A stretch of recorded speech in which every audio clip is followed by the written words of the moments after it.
নমস্কার বন্ধুরা, আমি বাবলি আর আমার রান্নাবান্নায় আপনাদের সকলকে স্বাগত জানাই। তো আজকে আমি আপনাদের সাথে শেয়ার করব সোয়াবিনের তরকারি। আশা করি আপনাদের রেসিপিটি ভালো লাগবে। তো চলুন বন্ধুরা, রেসিপিটি এবার আমরা শুরু করি।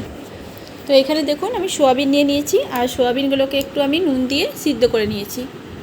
এখন এর মধ্যে আর একটু নুন দিয়ে দেব আমি হলুদের গুঁড়ো, লঙ্কার গুঁড়ো,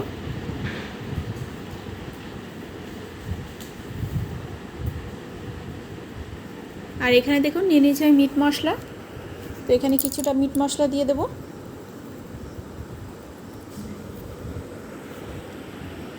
দেব আমি গোলমরিচের গুঁড়ো, একটু সর্ষের তেল,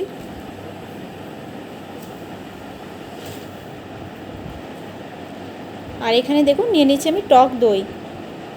তো এখানে 3 চামচের মতো টক দই নিয়ে নিয়েছি। তো এখন টক দইটাও আমি দিয়ে দিলাম সোয়াবিনের মধ্যে।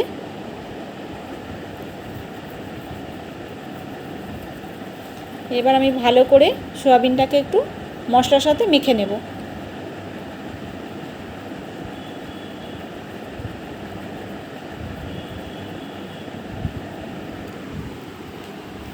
ভালো করে মেখে নেব যাতে সোয়াবিনের ভিতরে মশলাগুলো ঢুকে যায়। এটা মাখা হয়ে গেছে। এখন আমি 15 মিনিটের মতো এটাকে ঢাকা দিয়ে রেখে দেব। আর এদিকে দেখুন কড়াইয়ের মধ্যে আমি দিয়ে দেব সর্ষের তেল। তেলটাকে একটু গরম করে নেব।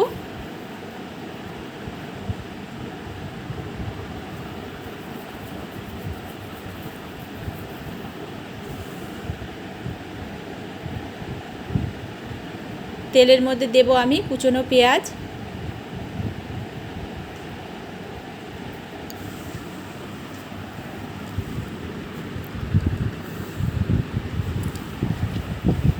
পেঁয়াজগুলো একটু নাড়াচাড়া করে নেব।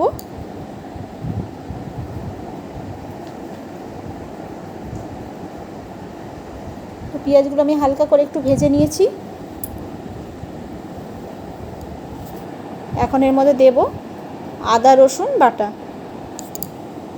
তো 1 চামচ আমি আদা রসুন বাটা দিয়ে দিলাম। আদা রসুনটা পেঁয়াজের সাথে আমি ভালো করে কষিয়ে নেব।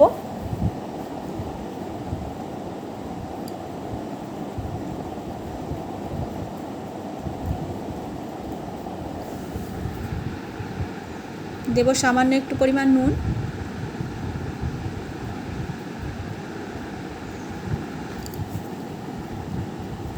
সামান্য একটু জল দেব মশলাটা কষানোর জন্য। দিয়ে মশলাটাকে আমি ভালো করে একটু কষিয়ে নেব। আর এখানে দেখুন নিয়ে নিয়েছি আমি জিরের গুঁড়ো, লঙ্কার গুঁড়ো আর হলুদের গুঁড়ো। তো গুঁড়ো মশলাগুলো আমি দিয়ে দেব।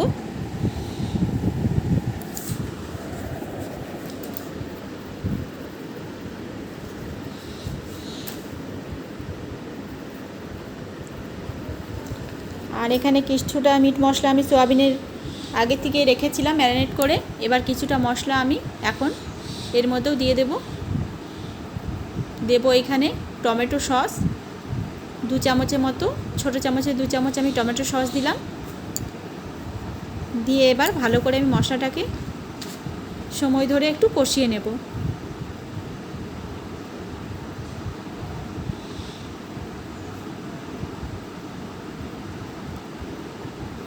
তো মশলাটা এখন কষানো হয়ে গেছে।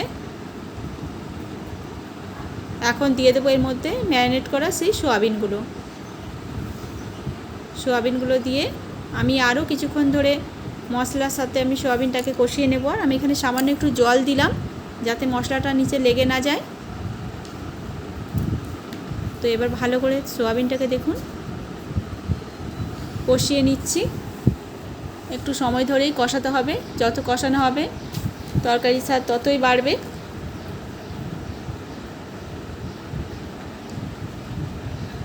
তো এখানে দেখুন কিছুক্ষণ ধরে আমি সোয়াবিনটাকে কষিয়ে নিয়েছি। এবার আমি দিয়ে দেব পরিমাণ মতো জল।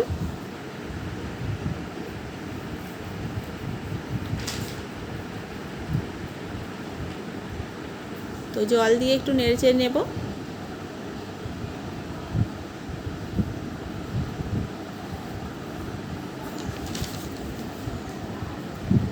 দিয়ে আমি ঢাকা দিয়ে কিছুক্ষণ রান্না করে নেব। এবার ঢাকাটা আমি খুলে নেব। তো দেখুন তৈরি হয়ে গেল সোয়াবিনের তরকারি। তো রুটির সাথে বা পরোটার সাথে খেতে কিন্তু ভীষণই ভালো লাগবে। আর সোয়াবিন তো খাওয়াও ভালো এরকম। তো যদি আমার এই রেসিপিটি আপনাদের ভালো লাগে তো আমার ভিডিওটা একটা লাইক করে দেবেন আর আমার চ্যানেলটিকে সাবস্ক্রাইব করে পাশে থাকা বেল আইকনটিকে প্রেস